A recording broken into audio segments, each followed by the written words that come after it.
రక్షకా నీవేగా మా బలము, దేవా మా దాగు స్థలము నీవే, నీవే నిజమైన దేవుడవు. ప్రణమిల్లింద్రోఖేదము ఆకాశము కన్నా విశాలమైనది, విశ్వమంతటిలో వ్యాపించి ఉన్నది, ఊహలకు అందని ఉన్నతమైనది యేసుని నామము. లోకమంతటికి రక్షణ మార్గము, జనులందరినీ బ్రతికించు జీవము, సర్వకాలములలో నివసించు సత్యము యేసుని నామము. యేసు అసాధ్యుడవు నీవు, మరణాన్ని జయించిన వీరుడవు, సర్వాన్ని శాసించే యోధుడవు, నీకు సాటి లేరెవరు. రక్షకా నీవేగా మా బలము, దేవా మా దాగు స్థలము నీవే, నీవే నిజమైన దేవుడవు. ప్రణమిల్లింద్రోఖేదము జుంటే తేనె కన్నా తీయనిది, వెండి పసిడి కన్నా మిన్నది, పొంగి పొర్లుచున్న ప్రేమనిది యేసుని నామము, యేసుని నామము, యేసుని నామము. హల్లెలూయా.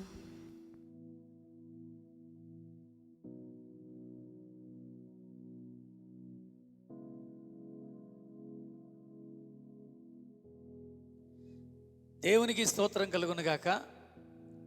మరొక శుభ సమయంలో ఈ పరిశుద్ధ ఆదివారం ముందు ఈ రీతిగా దైవ వాక్యాన్ని అందించడానికి దేవుడు నా ఎడల, మీ ఎడల, మన ఎడల చూపిన కృపకై ముందుగా దేవునికి నిండు వందనాలు చెల్లిస్తూ ప్రార్థన ద్వారా ఈ ఆరాధనలు దైవ వాక్యాన్ని ధ్యానిద్దాం. పరిశుద్ధుడైన దేవ, కృపగల రక్షక, నువ్వెంతైనా నమ్మదగిన దేవునిగా మా ఎడలు జరిగిస్తున్న ప్రతి కార్యానికే వందనాలు. ఇదిగో నాయన తండ్రి, ఇంతవరకు నాయన ప్రభువా మరి మందిరాలకు వచ్చి ఆరాధించుకునే అవకాశం లేకపోయినప్పటికీ గత వారం నుంచి తిరిగి నీ సన్నిధికి వచ్చి మేము కలుసుకోగలుగుతున్నాం. నిన్ను మనస వాచ కర్మణ త్రికరణ శుద్ధిగా ఆరాధించుకోవడానికి మీరు ఇచ్చినటువంటి ఈ యొక్క అవకాశాన్ని బట్టి నీకు వందనాలు. ఈ ప్రత్యేక ఆదివారం ముందు మరొకసారి మాతో మాట్లాడమని, నిలవబడిన నీ దాసును మరుగుపరిచి మాయం మీరు పొందమని యేసు అని నీ పరిశుద్ధ కుమారుని పేరిట వినయ మనస్కులుగా ప్రార్థన చేసి పొందుకొంచున్నాం పరమ తండ్రి, ఆమెన్. Praise lord. ఈ మంచి సమయంలో ప్రియులారా కొన్ని మాటలు మీకు నేను జ్ఞాపకం చేస్తున్నాను. సొల్యూషన్, రిజల్యూషన్, డెసిషన్, కంక్లూజన్, ఇలాంటి మాటలు మనం వింటూ ఉంటాం. అయితే వీటిలో సొల్యూషన్ అంటే పరిష్కారం అని, కంక్లూజన్ అంటే ముగింపని, డెసిషన్ అంటే నిర్ణయం అని, రిజల్యూషన్ అనగా తీర్మానము అని మనకి తెలుసు. ఈరోజు ఎవరు ఏ భక్తి జరిగిస్తున్నా తీర్మానము అనేది చాలా ప్రాముఖ్యమైనది.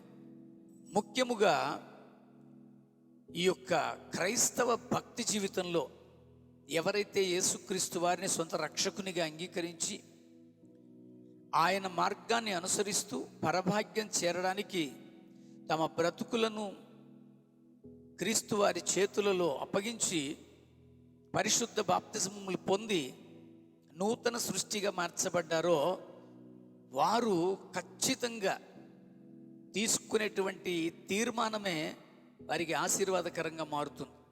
సో క్రైస్తవ భక్తి జీవితం కేవలం మన తీర్మానం మీదనే ఆధారపడి ఉందని మనం గ్రహించాలి. తీర్మానం అంటే ఏ పరిస్థితి వచ్చినా, లేక ఎలాంటి ఆటంకాలు కలిగినా, అవాంతరాలు వచ్చినా, అభ్యంతరాలు వస్తున్నా, నేను అంటున్నాను, ఎలాంటి ఇబ్బందులు వస్తున్నా, చివరికి మరణము అనేటువంటి సంభవంలోనైనా మనము నిలవబడి ఉండడమే మనం తీసుకునే తీర్మానం. అంత మాత్రమే కాదు, ఎవరు ఏమనుకున్నా, హేళన చేసినా, కించపరిచినా, అవమానపరిచినా తట్టుకొని దానిని మనము ఆశీర్వాదకరంగా మార్చుకోవడానికి సహాయపడేది మన తీర్మానమే. ఈరోజు నేను అంటున్నాను ప్రియులారా, అలాగున ఎవరు ఏమనుకొని ఒత్తిడి తెచ్చినా, లేక అపారమైన నష్టము సంభవించిన, ఊహించిన కార్యాలు జరగక, ఊహించని కార్యాలు జరిగి భయంకరమైన కృంగుదల్లోకి పోవలసిన పరిస్థితులు వచ్చినా అద్భుతంగా వాళ్ళ యొక్క తీర్మానాన్ని ఆశీర్వాదకరంగా మార్చుకున్న కొంతమందిని మనము ఈరోజు ధ్యానం చేద్దాం. వారి ద్వారా మనము కూడా సరైనటువంటి నిర్ణయంతో కూడిన మంచి ముగింపునివ్వగలిగే ఆ తీర్మానాన్ని మనం తీసుకోవడానికి ఇష్టపడదాం. ముందుగా యెహోషువ గ్రంథములో 24వ అధ్యాయము 15వ వచనాన్ని నేను పూర్తిగా చదువుతాను, మీరు చాలా శ్రద్ధగా వినండి. యెహోవాను సేవించుట మీ దృష్టికి కీడని తోచిన ఎడల మీరు ఎవని సేవించెదరో, నది అద్దరిని మీ పితరులు సేవించిన దేవతలను సేవించెదరో, అమోరీల దేశమున మీరు నివసించుచున్నారే, వారి దేవతలను సేవించెదరో నేడు మీరు కోరుకొనుడి. మీరు ఎవరిని సేవింప కోరుకొనినను నేనును నా ఇంటి వారును యెహోవాను సేవించెదము అనెను. ఇశ్రాయేలీలను నడిపిస్తున్నారు యెహోషువ. అంతకుముందు ఇశ్రాయేలీలు వారి ఇష్టానుసారమైనటువంటి భక్తి జీవితం కలిగిన వారిగా ఉన్నారు. అందుకనే 14వ వచనములు అన్నారు, కాబట్టి మీరు యెహోవా యందు భయభక్తులు గలవారై ఆయనను నిష్కపటముగాను సత్యముగాను సేవించుచు మీ పితరులు నది అద్దరిని ఐగుప్తులోని సేవించిన దేవతలను తొలగద్రోసి యెహోవానే మీరు సేవించండి అని వారితో చెబుతూ ఒక మంచి మాట అన్నారు. మీరు ఒక్కవేళ యెహోవాను సేవించడం అనేది మీ దృష్టికి కీడుగా అనిపిస్తే ఇందులో నష్టమేమీ లేదు. మీ పితరులు ఆరాధించిన దేవుడిని మీరు ఆరాధించుకోవాలంటే ఆరాధించుకోండి. లేదా మీరు ఈ అమోరీల దేశంలో ఉన్నారు కదా, ఇక్కడ వీరికి ఉన్నటువంటి దేవతలను ఆరాధించాలనుకుంటే దానిని ఆరాధించండి. అయితే ఒక్క మాట చెప్తున్నాను, నేను నా ఇంటివారు యెహోవానే సేవిస్తాం. ఇది యెహోషువ తీసుకున్నటువంటి ఒక శ్రేష్టమైనటువంటి తీర్మానం. ఈరోజు నేను అంటున్నాను, లోకంలో చాలా భక్తి విధానాలు ఉన్నాయి. అసలు ఎవరు ఎటువంటి భక్తి చేస్తున్నా ఆ విషయాన్ని మనము కించపరిచే విధంగా మాట్లాడకూడదు. వారు కూడా మన భక్తి విధానాన్ని బట్టి, మన జీవన శైలిని బట్టి వీరు ఇంత ఖచ్చితంగా ఉండగలుగుతున్నారంటే వీరు అనుసరిస్తున్నటువంటి మార్గము సరైనదని తెలుసుకునే విధంగా మన భక్తి జీవితం ఉండాలి. ఆ రీతిగా వారు దేవుణ్ణి తెలుసుకోవడానికి మనం కారకులం అవ్వాలి. అంతే తప్ప అనవసరంగా విగ్రహారాధన చేస్తున్న వారిని మీరు ఇలాంటి వాటిని పూజిస్తున్నారని మనం చెప్పడానికి కూడా అవకాశం లేదు, చెప్పకూడదు కూడా. ఎందుకంటున్నానంటే వారు ఎవరిని ఆరాధించుకుంటున్నా మనము ఎవరిని ఆరాధిస్తున్నామో అందులో మనం ఎలా ఉన్నాం. అందుకని అక్కడ ఒక చక్కటి మాట అన్నాడు, ఒకవేళ యెహోవాను ఆరాధించడం మీ దృష్టికి కీడు అనుకోండి, మీరు ఎవరిని సేవిస్తారో, ఆ నది అద్దరిలో ఉన్నటువంటి మీ పితరులు సేవించిన దేవుళ్ళని సేవించుకుంటారో, లేక అమోరీల దేశంలో నివసిస్తున్నారే వారి యొక్క దేవుళ్ళని సేవించుకుంటారో మీరు కోరుకోండి. మేము మీ కోరికల్ని ఏమీ కించపరచట్లే. ఈరోజు క్రైస్తవేతరులతో కూడా అదే అంటున్నాను, మీరు ఆరాధిస్తున్న భగవంతుని మీరు ఆరాధించుకోండి, కానీ క్రీస్తును వెంబడిస్తున్న వాళ్ళని మీరు అనొద్దు, క్రీస్తుని వెంబడించని వారిని క్రైస్తవ బిడ్డలు అనకూడదు. యెహోషువ చెప్పినట్లుగా ఎవరిని ఆరాధించుకున్నా, ఎవరికి సేవించుకున్నా, యెహోషువ అంటున్నాడు, నేను నా కుటుంబము, నేను నా ఇంటి వారు యెహోవానే సేవించుతాం.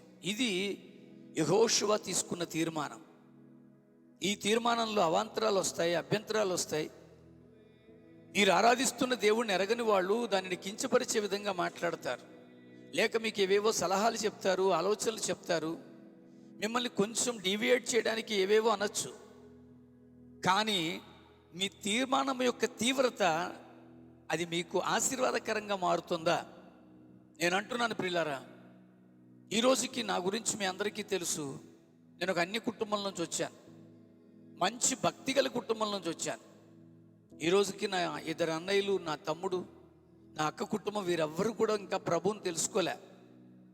వారందరూ కూడా వివిధమైనటువంటి భక్తి జీవన విధానంలో వారు ఉండొచ్చు. కానీ నాకు వాళ్ళతో ఎటువంటి మనస్పర్ధలు లేవండి. వాళ్ళని ఇప్పటికీ ప్రేమిస్తున్నాను, వాళ్ళ కొరకు ఇప్పటికీ ప్రార్థిస్తున్నాను. నేను అనుసరిస్తున్న దేవుణ్ణి వాళ్ళు కూడా ఎప్పుడూ తిట్టలేదు. ఎవరు కూడా ఈ మార్గంలోకి నేను వచ్చినందుకు నన్ను ఇప్పుడు వాళ్ళు ఎవరు కించపరచట్లేదు. ఎందుకంటే నేను ఎవరిని ఏమన్నాను, ఒకరోజు వాళ్ళు కూడా తెలుసుకుంటారు, ఆ భగవంతుడు వాళ్ళను కూడా దర్శిస్తాడు అని నేను నా ఇంటి వారు మట్టుకు యెహోవాను సేవిస్తాము అనేటువంటి ఒక తీర్మానంలో నేను ఉండిపోయాను. ఈరోజు మళ్ళీ చెప్తున్నాను, అన్యులుగా ఉన్న వారిని ద్వేషించమని ప్రభువు చెప్పలేదు.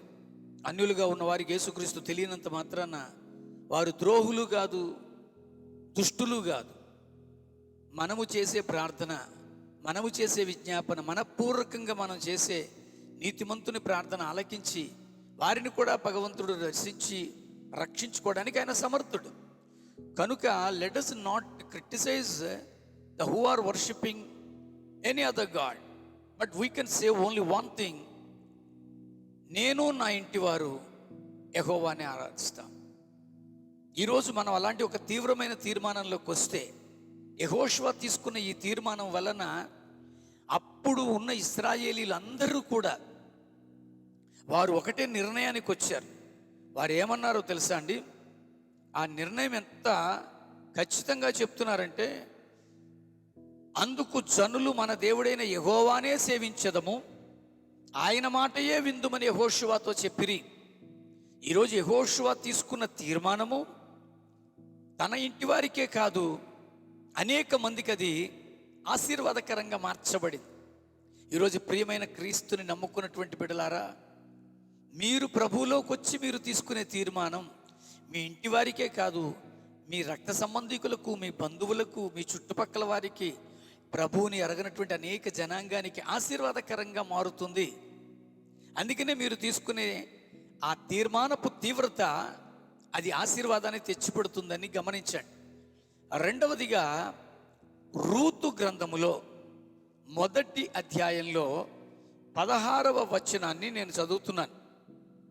అందుకు రూతు, నా వెంబడి రావద్దనియు నన్ను విడిచిపెట్టమని నన్ను బ్రతిమాలు కొనవద్దు, నీవు వెళ్ళు చోటికే నేను వచ్చేదను, నీవు నివసించు చోటనే నేను నివసించేదను, నీ జనమే నా జనము, నీ దేవుడే నా దేవుడు, నీవు మృతి పొందు చోటనే నేను మృతి పొందేదను, అక్కడనే పాతి పెట్టబడేదను, మరణము తప్ప మరి ఏదైనాను నిన్ను నన్ను ప్రత్యేకపరిచిన ఎడల యెహోవా నాకు ఎంతో కీడు చేయునుగాక. ఎంత అద్భుతమైనటువంటి తీర్మానం అండి రూతు గారిది. తన అత్తగారైనటువంటి నయోమి సమృద్ధితో వచ్చింది వారి ప్రాంతానికి. అయితే వారి ప్రాంతానికి వచ్చిన తర్వాత మరి సమృద్ధితో వచ్చిన ఆమె తన భర్తను పోగొట్టుకుంది. యవ్వనిద్దరు బిడ్డలు వివాహాలు చేసుకున్న పిదప వారు చనిపోయారు, వారి ఆస్తి అంతా పోయింది. ఇలాంటి దుర్భర స్థితిలో నయోమి అనబడే తన అత్తగారిని విడిచిపెట్టే లేదండి. 2 కోడళ్ళలో ఓర్ఫా గారు అత్తను ముద్దు పెట్టుకొని వెళ్ళిపోయింది. కానీ రూతు అత్తను హత్తుకొని ఈ మాటలు చెప్తోందని, నేను ఎలాంటి తీర్మానం తీసుకున్నానంటే, అత్త నీ దగ్గర నేను ఉన్నప్పుడే నీకు నేను కోడల్ని కాదు, ఏవీ లేనప్పుడు కూడా నీ కోడలుగా ఉండడానికే నేను ఇష్టపడుతున్నాను. మీరు గమనిస్తే తన అత్త విషయంలో తను తీసుకున్న తీర్మానం తన జీవితానికి, తన అత్త జీవితానికి ఎంత ఆశీర్వాదకరంగా మార్చబడిందో అందరికీ తెలుసు. రూతు బోయేజు తనను వివాహం చేసుకుంటారని కానీ, బోయజును బట్టి ఒక బిడ్డను పొందుకుంటాను ఇలాంటి ఆలోచనలతో ఈ మాట చెప్పలే. లేక బోయజు పొలములో తను దానికి యజమానురాలు అయిపోతుందనే ఉద్దేశంతోనూ చెప్పలే. తన యొక్క తీర్మానం కేవలం తన అత్తగారే. అలాంటి దుర్పరిస్థితుల్లో తన అత్తగారిని విడిచిపెట్టకూడదు. ఆ అత్తగారితో చాలా చక్కటి మాట చెప్పుదండి. ఈ మాట నాకు చాలా నచ్చింది. నన్ను దయచేసి బతిమాలుకోకు, నేను నిన్ను విడిచిపెట్టను. నీ దేవుడే నా దేవుడు, నీ జనమే నా జనము. నువ్వు ఎక్కడ చచ్చిపోతావు, నేనే అక్కడ చచ్చిపోతాను. నువ్వు ఎక్కడ పాతి పెట్టబడతావు, అక్కడే నేను పాతి పెట్టబడతాను. ఒకవేళ ఏదైనా తేడా వస్తే ఆ దేవుడు నాకు ఎంత కీడైనా చేస్తాడబ్బా. ఆ తీర్మానంలోని తీవ్రత చూడండి. She is not bothering about her life. తన యొక్క జీవితంలో తాను పొందబోయే సౌకర్యవంతమైనటువంటి జీవితాన్ని తను ఊహించుకోవట్లే. ఎలాగైనా తన అత్తను సాకాలి, తను కష్టపడైనా.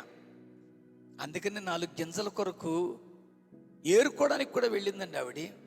గింజలు ఏరుకుంటుంది. ఆ పొలంలో పనలు మోసుకెళ్తుంటే పడుతున్నటువంటి గింజలు ఏరుకుని ఆ గింజలతో కాస్త గంజి గాచి నా అత్తకి పెట్టాలి. తీర్మానంలో ఉన్నటువంటి ఆలోచన అది. అంతే తప్ప ఆ ఏరుకొని తను ఏదో అనుభవిద్దామని కాదు. పైగా ఆ అత్తే చెబుతారండి, నువ్వు వెళ్ళమ్మాయి, నువ్వు వెళ్ళి అక్కడ నువ్వు ఉండు అని అన్నప్పుడు ఇక్కడ ఎంత బాగా అంటాడంటే, బోయజు నీవు నీ అత్తకు చేసినదంతయు నాకు తెలియబడెను. ఈరోజు నేను అంటున్నాను, నీ కుటుంబీకులతో నువ్వు ఎలాంటి తీర్మానం తీసుకున్నావు? ఈరోజు నీ కుటుంబీకులు, నీ రక్త సంబంధికులు చాలామంది ఉన్నారు. వారి విషయంలో చికాకులు తెచ్చుకొని, గొడవలు తెచ్చుకొని, విడిపోయి విడివిడిగా ఉంటూ బంధాలను, బాంధవ్యాల్ని ప్రక్కన పెట్టి కేవలము మన సౌలభ్యం కొరకు, మన సౌఖ్యం కొరకు, మన తృప్తి కొరకు మనం బ్రతుకుతున్నామా? లేక వారి కొరకు కూడా వారి యొక్క శ్రేష్టమైనటువంటి బ్రతుకులు దేవుడు వారికి అనుగ్రహించినట్లుగా నీ తీర్మానం ఉందా మిత్రమా? రూతు తన అత్త కొరకు తీసుకుందండి తీర్మానం. తన అత్తకు ఒక సౌకర్యమైనటువంటి జీవితాన్ని ఇవ్వాలని తీసుకుందండి. అందుకనే నేను అంటున్నాను ప్రియులారా, ఒక ఆత్మ నశించిపోవడం కూడా ఆయనకి ఇష్టం లేదు గనక ఈ లోకంలో నశించిపోతున్న వారి పక్షాన మనకి తీవ్రమైన తీర్మానం ఉందా? దైవజనులకు కూడా ఉండవలసిన తీర్మానం అదే. నా మందిరం మరింత పెద్దగా పెరిగిపోవాలి, విస్తారమైన జనాంగం నా మందిరంలోకి వచ్చేయాలి, పైగా నాకు ఇన్ని లైకులు కొట్టాలి, ఇన్ని పోస్టులు ఉండాలి, ఇంతమంది సబ్స్క్రైబర్లు ఉండాలి. ఇవన్నీ కూడా లోక సంబంధమైనవే. అందుకనే యేసుప్రభు వారు అంటారు, చక్కటి కథ చెప్పారు. ఇదిగో నా ప్రాణమా తిను సుఖించు, కొట్లను విస్తారంగా చేసుకొని అన్నిటితో నింపి ప్రాణంతో చెప్పుకునేటప్పుడు ఈ రాత్రి నీ ప్రాణాన్ని అడిగితే ఏం చేస్తావో అని అడిగాడు. కనుక నేను అంటున్నాను, అసలు నీ తీర్మానము నీ పేరు ప్రఖ్యాతుల కొరక, లేక నిజంగా దైవరాజ్య వ్యాప్తి కొరక? యేసుక్రీస్తు తెలియకుండా అనేక మంది భూషణ మాటలు అంటున్నారు. అది వారికి ఉన్నటువంటి విధానం. అంత మాత్రాన వారి యొక్క రక్షణ కొరకు ప్రార్థించాల్సిన బాధ్యత మనకు లేదా? ఈరోజు మన తీర్మానం ఏంటి? ఈరోజు నీ యొక్క జీవితంలో నువ్వు పొందుకున్న ఈ యొక్క రక్షణ, లేకపోతే నువ్వు ఆధారపడిన, నువ్వు ఆనుకున్న దేవుని మీద ఉన్న స్థితి నీ తోటి వారి కొరకు, నీ కుటుంబీకుల కొరకు, నశించిపోతున్న ఆత్మల కొరకు తీర్మానం తీసుకునేంత బలంగా ఉందా మిత్రమా?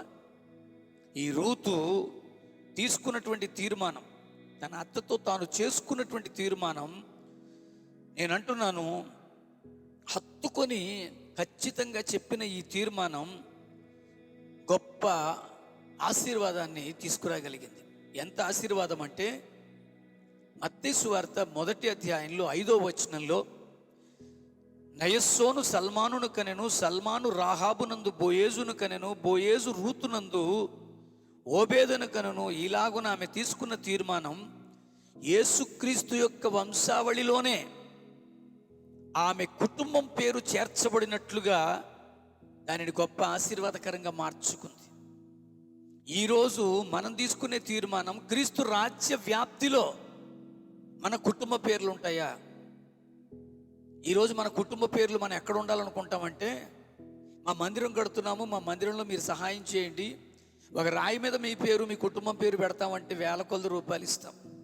లేదా నేను మీ కొరకు ఏదో ఇక్కడ ఒక అద్భుతమైనటువంటి వృక్షాన్ని పెడతాను, ఒక్కొక్క ఆకు మీద మీ కుటుంబం పేరు ఉంటుందంటే మనం ఆనందంగా డొనేట్ చేస్తాం. నేను అంటున్నాను, మన పేర్లు ఆకుల మీద, ఫ్యాన్ల మీద, ట్యూబ్లైట్ గొట్టాల మీద కాదు ప్రియులారా. దైవరాజ్య వ్యాప్తిలో, ఆయన రాజ్యం కట్టడంలో నీ కుటుంబము, నా కుటుంబము ఉండాలి. అందులో నీ తీర్మానమే నీకు ఆశీర్వాదకరంగా మారుతుంది. ఈరోజు నేను అంటున్నాను ప్రియులారా, దేవునితో వాళ్ళకున్నటువంటి ఆ నిబద్ధత, కమిట్మెంట్ ఇంత గొప్ప తీర్మానం తీసుకోవడానికి సహాయపడింది. యెహోషువకు దేవుని మీద ఉన్నటువంటి ఆ భక్తి శ్రద్ధలే ఇశ్రాయేలు జనాంగము దేవుణ్ణి వెంబడించడానికి కారణమైంది, ఆశీర్వాదకరంగా మార్చుకోగలిగారు. రూతుకి దేవుని మీద ఉన్న అపారమైన విశ్వాసము చేత తన అత్తగారితో తాను తీసుకున్న తీర్మానమే ప్రపంచాన్ని రక్షణ అనుకరించడానికి పుట్టిన మహానుభావుడైన యేసుక్రీస్తు వంశావళిలోనే తన కుటుంబాన్ని, తన కుటుంబ పేరుని చేర్చగలిగింది. ఈరోజు నా తీర్మానం ఏంటి మిత్రమా? మరిన్ని 4 బిల్డింగులు, 4 కార్లు, మరిన్ని 4 సూటు బూట్లు, లేక మరింత సోఫిస్టికేటెడ్ లైఫ్, ఇదా మన తీర్మానము? ఆలోచన చేద్దాం. Your resolution will bring every blessing. ఈరోజు మీరు తీసుకునే తీర్మానమే. చాలామందికి ఇలాంటి బలహీనతలు ఉన్నాయి. నేను అంటుంటాను, అన్యులు చేస్తుంటారండి ఇలాగా. నా స్నేహితుడు ఒకతను లోకరీతిగా జరిగే పండగలో ఆయన చివరికి వచ్చేసరికి కొన్ని వేల రూపాయలు ఖర్చు పెట్టి ఒక కార్యాన్ని చేశాడు. అసలు ఆ కార్యం వలన అతనికి ఏ ఆశీర్వాదం వచ్చిందో తెలియదు, కానీ అలాంటివన్నీ ఇప్పుడు క్రైస్తవ్యంలోకి వచ్చేసాయి.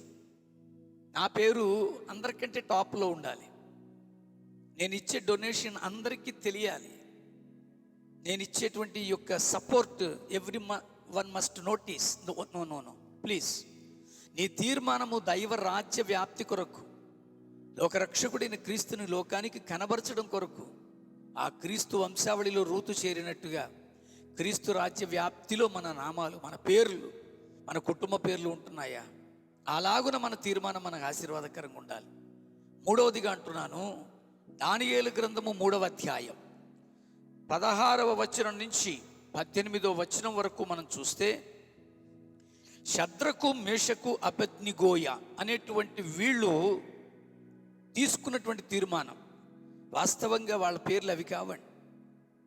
వాళ్ళకి పెట్టబడిన పేర్లు అవి. వాళ్ళ అసలు పేర్లు హనన్యా, అజర్యా, మిషాయేలు. ఈ యొక్క నపుంసకుల అధికారి వాళ్ళ పేర్లు మార్చేశారు. విచిత్రం ఏంటంటే, అనన్యా, అజర్యా, మిషాయేల్ని షద్రకు, మేషకు, అబేద్నెగో అంటాం. దానియేలుకు కూడా బెల్తెషాజర్ అని పేరు పెట్టాడు, కానీ ఎవరు దానియేలుని బెల్తెషాజర్ అని పిలవరండి. దానియేలుని బెల్తెషాజర్ అని పిలవకపోతే, దానియేలు గ్రంథం 1వ అధ్యాయంలో చెప్తున్నాను ప్రియులారా, అక్కడ వారిలో ఉన్నటువంటి 7వ వచనం, నపుంసకుల అధిపతి దానియేలునకు బెల్తెషాజర్ అనియు, హనన్యాకు షద్రక్ అనియు, మిషాయేలునకు మేషక్ అనియు, అజర్యాకు అబేద్నెగో అనియు పేర్లు పెట్టెను. మనం వాళ్ళు పెట్టిన పేర్లతో పిలుస్తున్నాం. ఎక్కడో చదివాను, ఆ పేర్లన్నీ వాళ్ళు బబులోనీయులు ఆరాధిస్తున్న దేవతల పేర్లట. మనం ఈరోజు మరి దానియేలు గారిని మట్టుకు బెల్తెషాజర్ అని ఎందుకన్నాం? ఆయన్ని బెల్తెషాజర్ అని పిలవకపోయినప్పుడు షడ్రక్, మేషక్, అబేద్నెగోలను కూడా మనం ఆ పేర్లతో పిలవకూడదు. అనన్యా, అజర్యా, మిషాయేలనే పిలవాలి. అయితే మనకి ఇలాగ అలవాటైందని మనం గ్రహించుకోవాలి ప్రియులారా. అలాంటి అనన్యా, అజర్యా, మిషాయేలు అనబడిన వారు తీసుకున్న తీవ్రమైన తీర్మానం ఏం జరిగింది?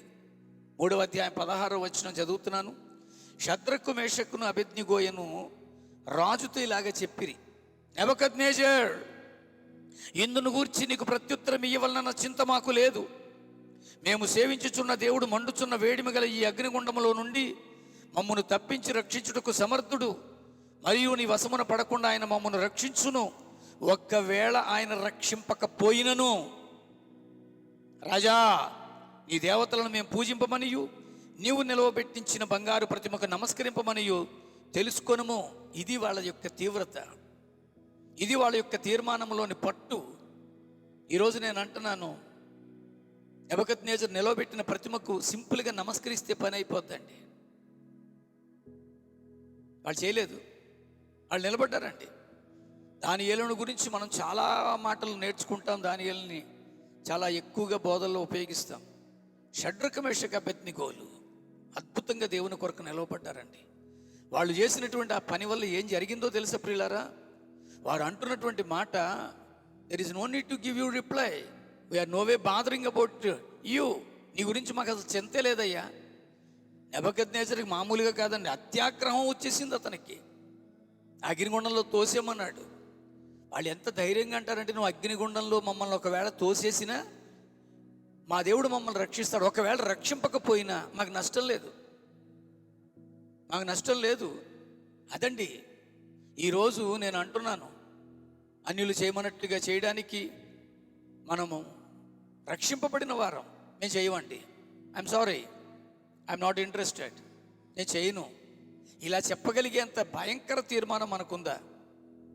నేను అంటున్నాను ప్రియులారా, ఒకవేళ పౌలులాగా లాజికల్గా యుక్తముగా వారి మధ్య ఉన్నప్పుడు వారితో చేశానని అంటాడు. ధర్మశాస్త్రం ఎరిగిన వారి మధ్య ధర్మశాస్త్రం ఎరిగిన వాని వలెను, ధర్మశాస్త్రం ఎరగని వారి మధ్య ఎరగని వాని వలెను నేను ప్రవర్తించానన్నాడు.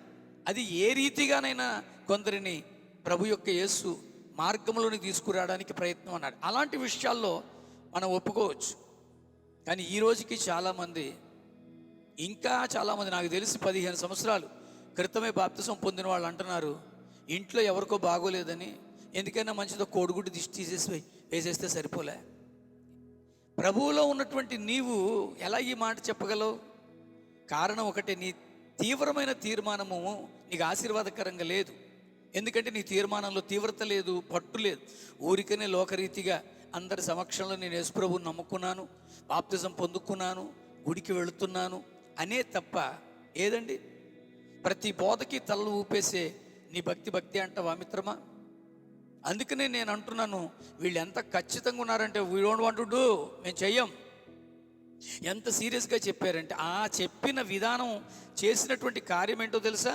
వీరు తీసుకున్న ఈ తీర్మానము యొక్క తీవ్రత అన్యుడైన ఒక పొగరు, గర్వము, అహంభావంతో నిండిన ఒక వ్యక్తి యొక్క వ్యక్తిత్వాన్ని మార్చేసింది.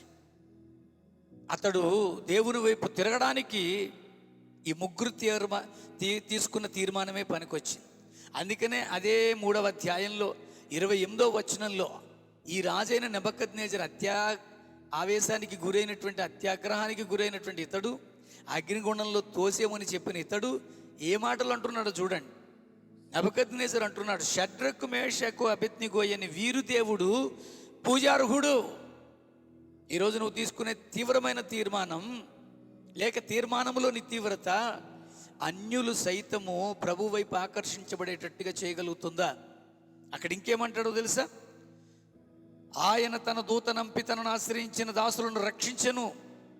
ఎందుకు రక్షించాడంటే, వారు తమ దేవునికి కాక మరి ఏ దేవునికి నమస్కరింపకయు, ఏ దేవుని సేవింపకయు ఉందుమని తమ దేహములను అప్పగించి, అంటే తీర్మానం తీసుకొని రాజు యొక్క ఆజ్ఞనే వ్యర్థపరిచారు. అలాంటి రాజైనా నాకు ఇంకా ఆవేశం రావాలి, బతికి బట్టగట్టు వచ్చేసిన వీళ్ళని చంపేయాలి. కానీ నేను అలా అనట్లా. ఏమంటున్నాను? నేను ఒక శాసనాన్ని నియమిస్తున్నాను. ఏంటంటే, ఈ విధముగా రక్షించుటకు సమర్థుడగు దేవుడు కాక మరి ఏ దేవుడును లేడు. హల్లెలూయా. ఈరోజు నేను అంటున్నాను ప్రియులారా, కాగా ఏ జనములో కానీ, రాష్ట్రంలో కానీ, ఏ భాష మాట్లాడలో వారు కానీ షద్రకు మేషకు అబేద్నెగో అను వారి దేవుడు ఎవడు దూషిస్తాడో వాడు తుత్రీలుగా చేయబడతాడు, వాని ఇల్లు పెంటగొప్పగా మార్చేస్తానన్నాడు. అది మార్పు అంటే. ఈరోజు వారు తీసుకున్న తీర్మానం ఒక అన్యుడైనటువంటి రాజుని ప్రభు వైపు నడిపించబడింది. వారి తీర్మానమే అలాంటి వ్యక్తిత్వాన్ని మార్చింది. 3వదిగా చెప్పి నేను ముగిస్తాను. ఫిలిప్పీలకు రాసిన పత్రికలో 1వ అధ్యాయంలో 21వ వచనంలో అద్భుతమైన మాట అంటున్నారు పౌలు. ఏమన్నారంటే, నా మట్టుకైతే బ్రతుకుట క్రీస్తే, చావైతే లాభము. అసలు ఈ మాట అంటున్నటువంటి సౌలు జీవితాన్ని కొంత పరిశీలన చేయండి ప్రియులారా. సౌలు అనేటువంటి ఒక వ్యక్తి జీవిత పూర్వస్థితిని మీరు గమనించగలిగితే, అసలు ఇంత గొప్ప తీర్మానం, నిర్ణయం ఇతను అసలు తీసుకోగలడా అని అనిపిస్తుంది. ఎందుకంటే అతడు అపోస్తుల కార్యంలో అంటాడు, నేను కిలికియలోని తార్స్ అనే పట్టణంలో పుట్టినవాడను, అక్కడ నేను చదువుకున్నాను, తార్స్ యూనివర్సిటీలో చదివాను. పైగా గమాలేయుడు అన్నటువంటి ఒక గొప్ప ప్రొఫెసర్ పాదాల దగ్గర పడి నేను వేద విద్యను నేర్చుకున్నాను, ధర్మశాస్త్ర సంబంధమైన విద్యలో నేను నిష్ఠుడను అంటాడు. అంత మాత్రమే కాదు, అలాగ ధర్మశాస్త్ర సంబంధమైన వాటిలో ఉన్నటువంటి ఆ విపరీతమైనటువంటి మత ఛాందసం, ఎవరైనా ధర్మశాస్త్రానికి విరుద్ధంగా అనగా వీటన్నిటిని విసర్జించి క్రీస్తు అనే మార్గంలోకి వస్తే వాళ్ళని చంపడానికి కూడా ఆలోచించేవాడు కాడు. హింసకుడును, దోషకుడును, హానికరుడును, ఎంత చదువుకున్నాడో అంత మూర్ఖతత్వం కూడా అతనికి ఉంది. అలాంటి ఒక మనిషి అతను, అలాంటి ఒక వ్యక్తి అతను. అసలు అలాంటి వాడు బ్రతుకుతే క్రీస్తు కొరకే, చచ్చిపోతే క్రీస్తు కొరకు అనే మాట తీసుకోవాలంటే అతనిలో ఎంత గొప్ప తీర్మానం వచ్చింది. కారణం ఏంటో తెలుసా అండి? అతడు పొందుకున్న దర్శనం. నేను అంటున్నాను, నిజమే, ఒక వ్యక్తిని క్రీస్తు దర్శిస్తే అతడు ఆ దర్శనమునకు విధేయుడవితే, మళ్ళీ అంటున్నాను, నిజంగా నిన్ను క్రీస్తు దర్శిస్తాడు. ఆ దర్శనానికి నువ్వు విధేయురాలుగా ఉండగలిగితే, నిజంగా అలాంటి మార్పు చెందిన జీవితం జీవించడానికి ఇష్టపడితే, ఆ తీర్మానపు తీవ్రత నీకు, సంఘానికి, సమాజానికి ఆశీర్వాదకరంగా మారిపోతుంది ప్రియులారా. అందుకనే అంటున్నాడు, భయంకరమైనటువంటి ఆ వ్యక్తిత్వాన్ని మార్చేశాడండి. అతడు కట్టినటువంటి ఆ పొరలు, కళ్ళకు కట్టిన పొరలు రాలిపోగానుందండి. ఈరోజు చాలామంది ఛాందసంగా మాట్లాడే వాళ్ళు ఉన్నారు. వాళ్ళందరూ మన సహోదరులే. ఎందుకంటే తెలియకపోతే తెలియని దాని గురించి ఎవరు ఎన్నైనా చెప్పేస్తారు. నాకు తెలియదండి, తెలియకపోతే నా ఇష్టం వచ్చినట్టు అనేస్తాను. తెలుసుకున్నవాడు ఎవడు కూడా అలా మాట్లాడు. అందుకనే మన తెలుగులో ఒక సామెత ఉంటుంది, అన్నీ ఉన్న ఆకు అణిగి మణిగి ఉంటుంది, ఏమీ లేని ఆకు ఎగిరెగిరి పడుతుంది అంటారు. నేను అంటున్నాను, యేసుక్రీస్తును కలిగి ఉండడం అంటే అన్నీ కలిగి ఉన్నామని అర్థం. యేసు అంటే అన్నిటికీ మూలం ఆయనే, అన్నిటికీ ఆధారం ఆయనే, అన్నిటికీ దీవెన ఆయనే. ఆయన ఉన్నాడు అంటే అన్నీ ఉన్నాయని అర్థం. అలా అన్నీ ఉన్నటువంటి మనము అణిగి మణిగి ఉండాలి, సభ్యతతో సమాజంలో గడపాలి. పౌలుగా మార్చబడక మునుపున్న జీవితాన్ని అనేక స్థలాల్లో చెప్పారు. కానీ తాను తీసుకున్న తీర్మానం అతనికే కాదు, అద్భుతమైనటువంటి రక్షణ మార్గాలకు, సంఘస్థాపనకు కారణమైంది. ఈరోజు క్రీస్తులో ఉన్నటువంటి మనము ఎలాంటి తీర్మానం తీసుకుంటున్నాం? చావడం, బ్రతకడం అనేది రెండూ తెలుసు. బ్రతికితే ప్రభు కొరకే బ్రతుకుతాను. ఈరోజు నువ్వు పాట పాడుతున్నావు ప్రభు కొరకు, వాయిద్యం వాయిస్తున్నావు ప్రభు కొరకు, బోధ చేస్తున్నావు ప్రభు కొరకు. అసలు ఒక్క మాటలో చెప్పాలంటే నువ్వు జీవిస్తున్న జీవితం ప్రభు కొరకు. అందుకని పౌల్లాగా ఈ మాట చెప్తాం, బ్రతుకుట చావుట అనే రెండు కూడా జరుగుతాయి మనకు. బ్రతికితే ప్రభు కొరకే బ్రతుకుతానట, చచ్చిపోతే ప్రభు కొరకే చచ్చిపోతాడట. అలాంటి ఒక తీవ్రమైన తీర్మానం ఈరోజు మనం తీసుకుందామా? ఆ తీర్మానము తీసుకోవడానికి ఆ దేవాది దేవుడు మనకు సహాయం చేయనుగాక. ప్రార్థన చేసుకుందాం. పరిశుద్ధుడైన దేవా, కృపగల మా తండ్రి, నువ్వెంత నమ్మదగిన వాడవు. ఇదిగోనైనా తండ్రి, నీ భక్తులు తీసుకున్న తీర్మానము వారికి, వారి ఇంటి వారికి, సంఘానికి, సమాజానికి, లోకానికి ఆశీర్వాదకరంగా మార్చబడింది. అలాగా మేము నేర్చుకోగలిగాం. అట్టి తీర్మానము తీసుకోవడంలో మమ్మల్ని కూడా మీరు బలపరచండి, నడిపించండి, స్థిరపరచండి. మా తీర్మానము మాకు దీవెనకరంగా చేయమని, ఆశీర్వాదకరంగా మార్చమని నీ ప్రియకుమారుడు లోకరక్షకుడైన యేసుక్రీస్తు పేరిట మరొకసారి మమ్మల్ని అప్పగించుకొని ప్రార్థించి పొందుకుంటున్నాం పరమ తండ్రి. ఆమెన్. ఆశీర్వాదం తీసుకుందాం. సృష్టికర్త అయినటువంటి దేవుని యొక్క ప్రేమ, రక్షణకర్త అయినటువంటి యేసుక్రీస్తు వారి యొక్క కృప, ఆదరణకర్త అయినటువంటి పరిశుద్ధాత్మ దేవుని సహాయం, తీర్మానము తీసుకోవడంలోనూ, తీర్మానము తీసుకున్న దాని యొక్క ఫలితాలను, ఆశీర్వాదాలు అనుభవించున్నట్లుగా సదాకాలము తోడే ఉండి నడిపించునుగాక. ఆమెన్. దేవుడు మిమ్మల్ని అందరినీ దీవించునుగాక. God bless you. రక్షక నీవేగా మా బలము.